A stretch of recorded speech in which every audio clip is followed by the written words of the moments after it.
Welcome.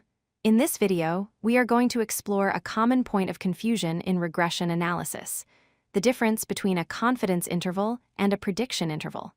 Specifically, we will answer the question, why is the prediction interval always wider than the confidence interval? First, we must distinguish between our two goals. On one hand, we might want to estimate the average value for an entire group. For example, the average weight of all people who are 180 centimeters tall. On the other hand, we might want to predict the value for a single, specific individual. For example, guessing the weight of the next person who walks through the door who is that tall. These are two very different tasks. A confidence interval focuses on the population mean. It provides a range of likely values for the true average. Because we are looking for an average, the noise of individual outliers tends to cancel out. As we collect more data, our estimate of this average becomes very precise, resulting in a relatively narrow interval. In contrast, a prediction interval focuses on a single new observation. Here, we are not just asking where the line is, we are asking where a specific point will land. This means we must account for the uncertainty of the line itself, plus the natural randomness of that individual. Individuals vary wildly, so this interval is significantly wider. Let's look at this visually on a regression plot. The red line is our estimated model. The blue shaded area is the confidence interval. It is tight around the line because we are fairly sure where the average lies. The orange shaded area is the prediction interval.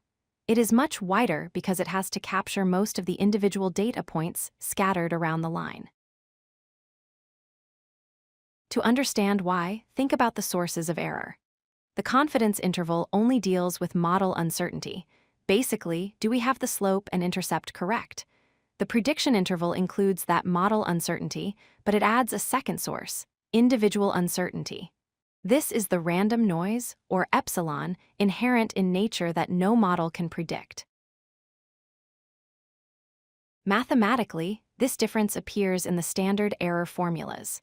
Look at the square root term.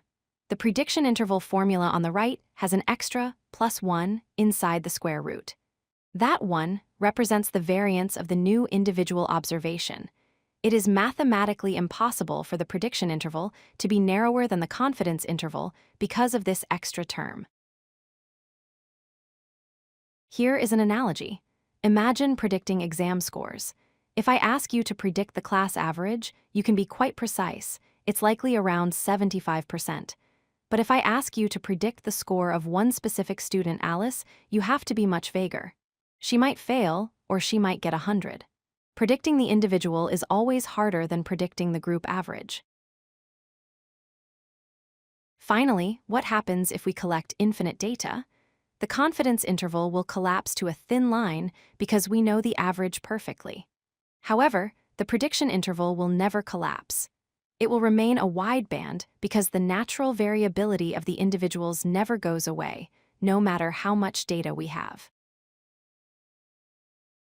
To summarize, the confidence interval estimates the mean and is narrow. The prediction interval predicts a new value and is wide. The prediction interval is wider because it accounts for both the uncertainty in the model and the random scatter of individual data points.